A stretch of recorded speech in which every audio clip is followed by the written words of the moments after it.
Very nice.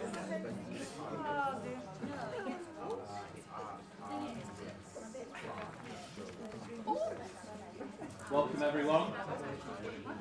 Very nice. Welcome to Friday's report out. Good to see you all. And we've got Santa's little helper. Outstanding, Chris. Outstanding. It's good to see. And there's one or two others in a festive attire. Very good. So we'll get straight into it because we've got a shorter report out. But we've got, first of all, critical care step down value stream, RPIW 4 30-day report out. So, team, Sarah, first, great. Hello, good afternoon. My name is Kirsten Leach. I'm the matron for neurosurgery, spines and chronic pain, and I am the process owner for RPI number 4. Oh, hello, sorry. Hello, my name's Sarah Miller. I'm Head of Nursing for Neurosciences at LGI. So our value stream has been looking at ways to improve the flow of patients from critical care to the wards. So far we have worked on the EDAM process, on the bed manager communication, ward rounds, and then this one we've concentrated on the rehabilitation prescription. This first slide is our project form. It outlines the process of referring patients to other hospitals for rehabilitation once they're medically fit and therapy fit. The process was once the decision was made for referral, a form needed completing by each specialist. So that included the occupational therapist, the physiotherapist, speech and language, a medic and a nurse. So 5 of the MDT. Once that form had been completed, it then needed faxing off to whichever hospital the patient was referred to. The issues with this process was that anybody could fill in any bit, really. There was no time scale to it, so it would sit on G Drive for days, waiting for a physio or waiting for the OT. Nobody had ownership of the form, so nobody was chasing it. And then there was no way of knowing if anybody had ever actually faxed it or emailed it to anybody. So it just sat on G Drive. So that was the reason for us looking at this process. The second slide, this is our target process report. So as you can see, the lead time, or the time taken for the form to be completed and sent out to the referring hospital, was initially just over 52 hours. And our aim within our RPIW was to get that down to 8 hours. So with the processes that Sarah's going to discuss in a bit, we managed to get it down to about 2 hours 11, 2 hours 32, and then 2 hours at 30 days. The reason for the new process, the times being exactly the same, is because of the specific process that we've put in place that, again, Sarah will talk about. The other target to look at is the work in progress. So at the start, there were 8 forms on G Drive waiting completion. So at the beginning of this, we deleted them all, and we started again. And now we only have 1 ever in process, so 1 a day. And then the next one is our newspaper. So in the first week, we managed to complete quite a bit of it. So in the next 30, 60 days, our main focus is going to be on the rest of the newspaper. So is there another one, Sarah? So these bits here. So liaising with some of our other colleagues at Chapel Alton or Bradford about what they expect for us on the form. Communicating exactly what we mean by medically fit and therapy fit, because the two things are actually very different. Making sure that we can highlight how people know that patients have been referred. So we looked at a special column on PPM, but that's a bit more difficult than just doing it on the day. So we're going to use a different column. The standard process for the description for the staff, and then reviewing, well actually we've done that bottom one because we just deleted them all and started again. So that's the newspaper.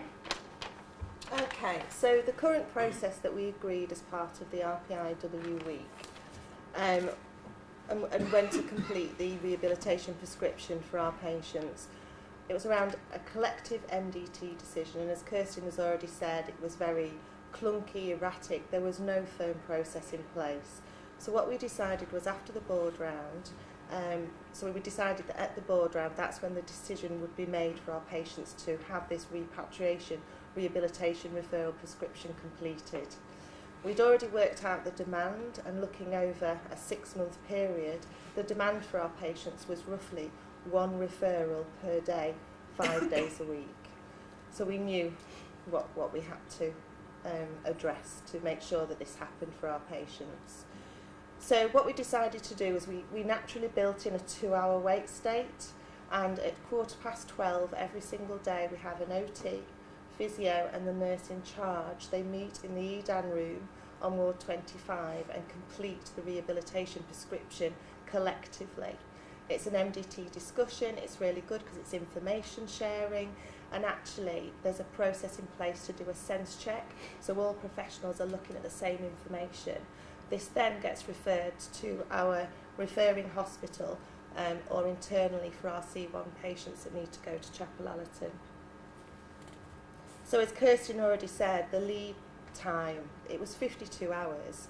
Now that was 52 hours over several days if you work it out in relation to it being a 7.5-hour working day, so it could take 5-6 days for this referral to be completed.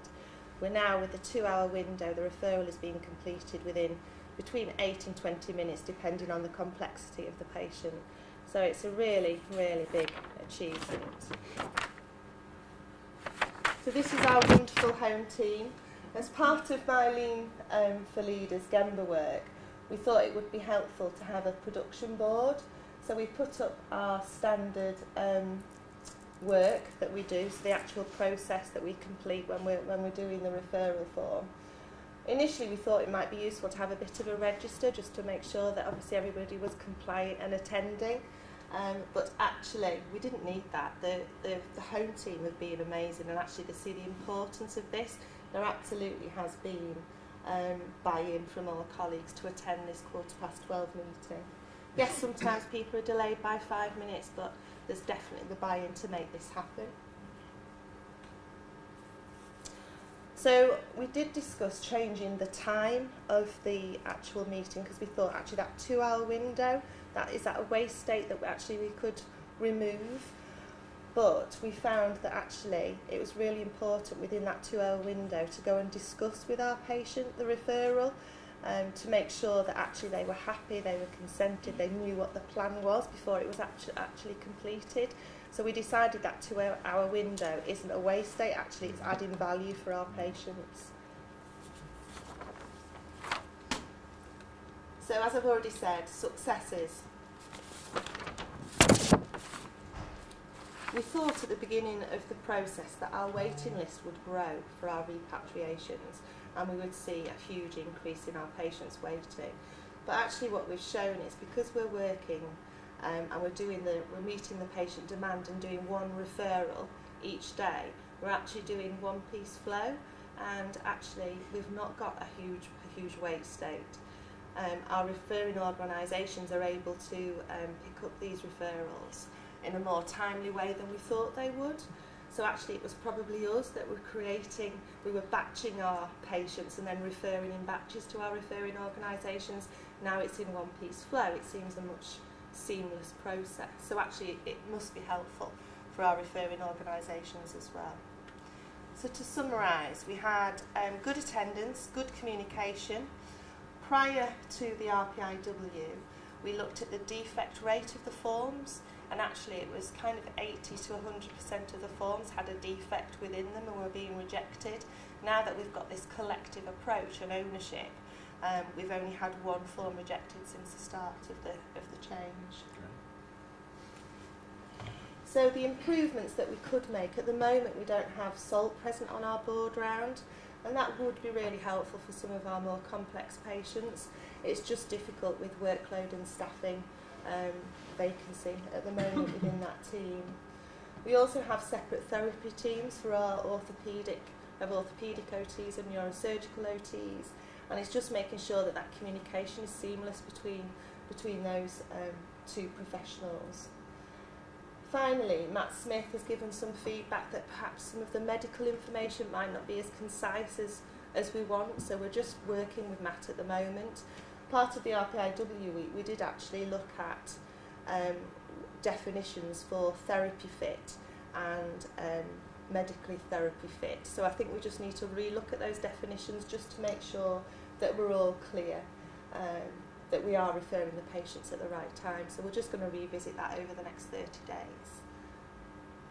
And that's it. Great, thank you.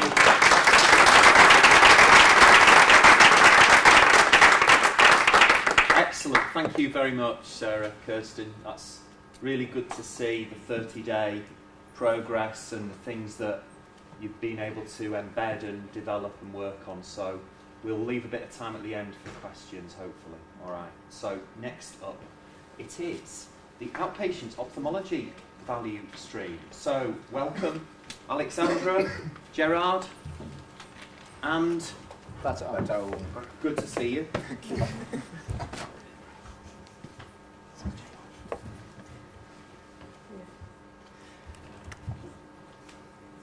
Good afternoon. My name is Alexandra Dudson. I'm General Manager for Outpatients, and I'm the process sponsor for RPIW4, which is the one that we're talking about today. We wanted to give a little bit of a summary about where we've got to. Things have been a little bit different with RPIW4, so we're just wanting to highlight that and explain to you our learning from it. So, outpatients and ophthalmology have been working together since April 2017. We've done 4 RPIWs and we are just about to start on our 5th. One of the things that we really want to highlight is some of the improvements that we've had in ophthalmology in the Chancellor's Wing. We've seen fantastic improvements in how the rooms get set up, in how the scheduling takes place, the communication between patients, orthoptics, or ophthalmology, the nursing staff, everybody that's involved. And the start and finish times as well have been really much more improved since we've started this work. So I'm going to hand over to Buddy. Yeah. Right. Talk about So we had problem with outcome forms where they were not always fully, well, they were not always returning to reception. They were not always properly filled in. There was variation in the time to cash up the forms. Some were cashed up on the day, some were being cashed up weeks later because they were being batched. There were problems with staff being distracted at the desk and not being able to do the cashing up, etc. And finally, there was a problem with the clarity of the outcome forms. In other words, the information was not there to fully complete the process. And we carried out the RPIW, and the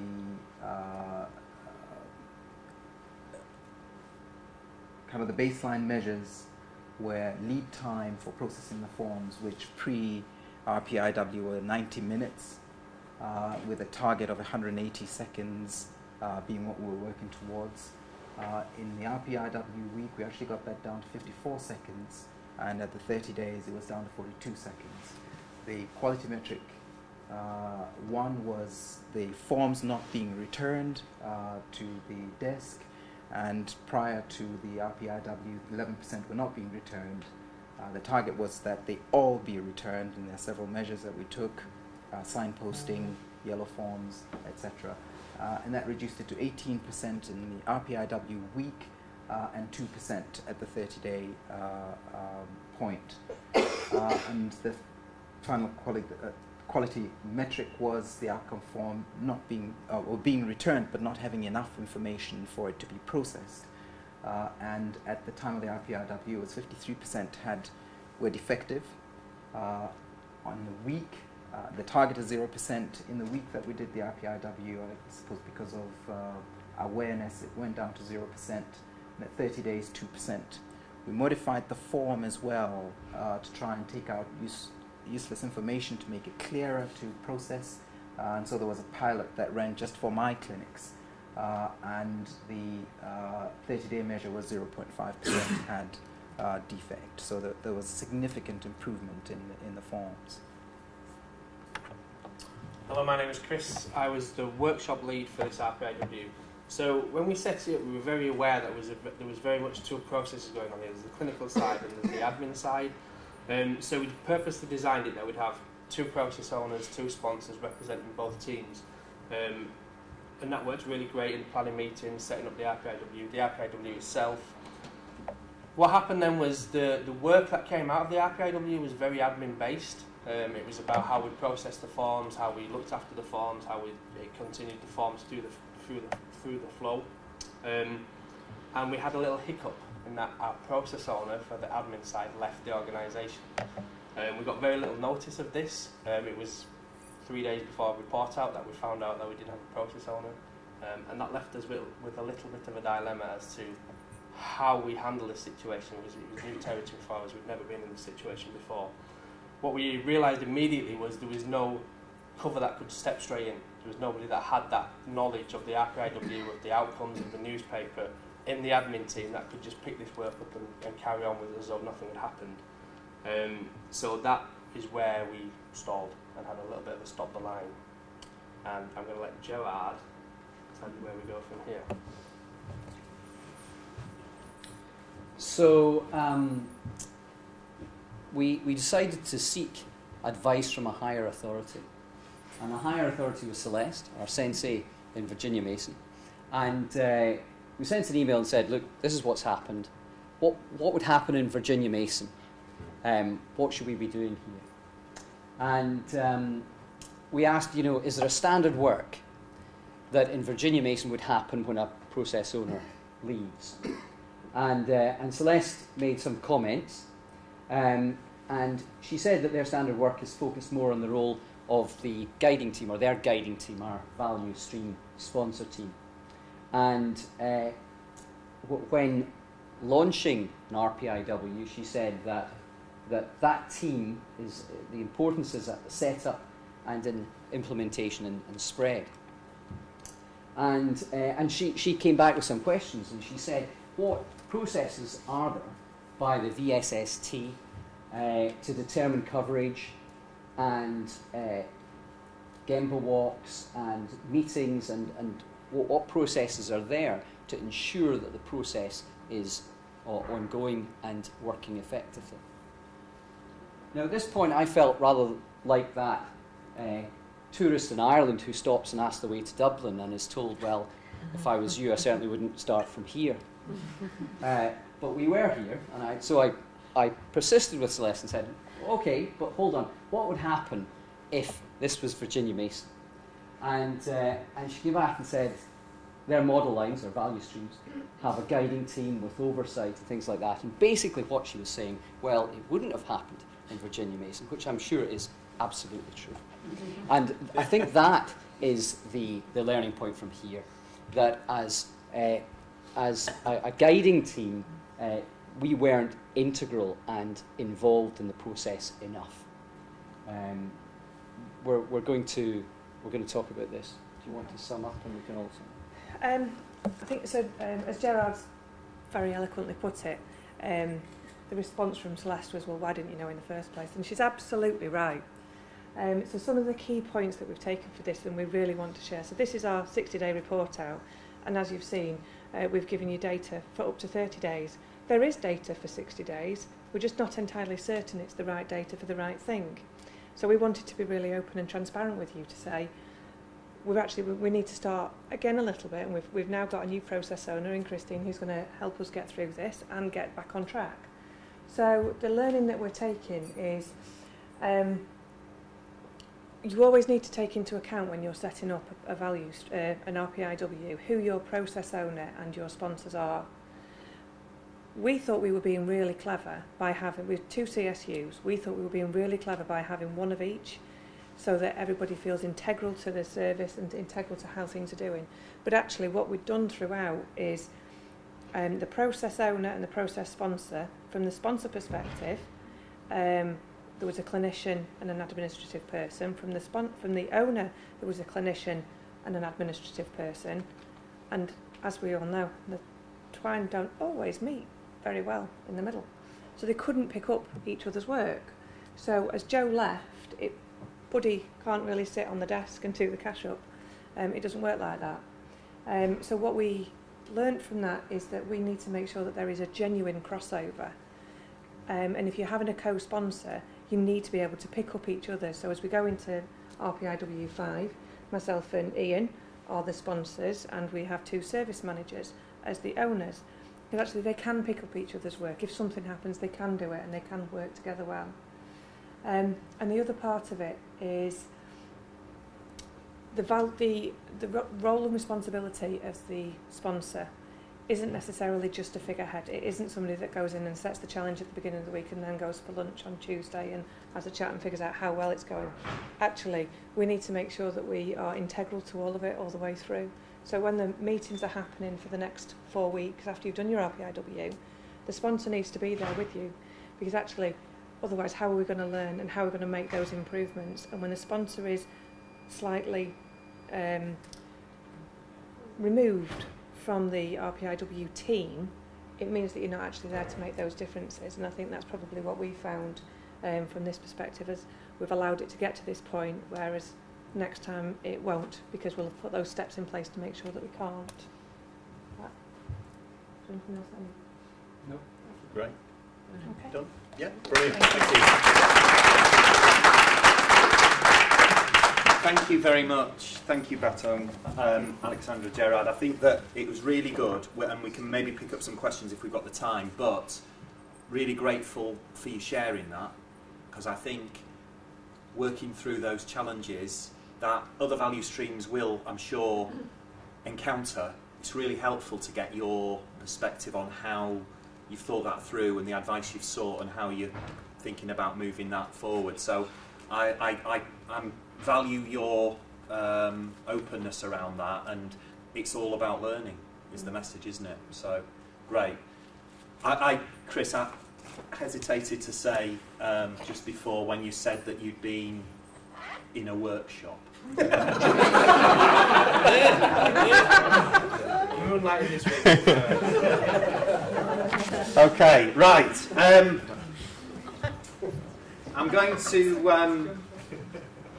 going to perform what is always a pleasurable duty, which is to award another one of our Lean for Leaders graduates with a certificate, and I'm delighted to ask Andrea Bernal, come and receive your certificate.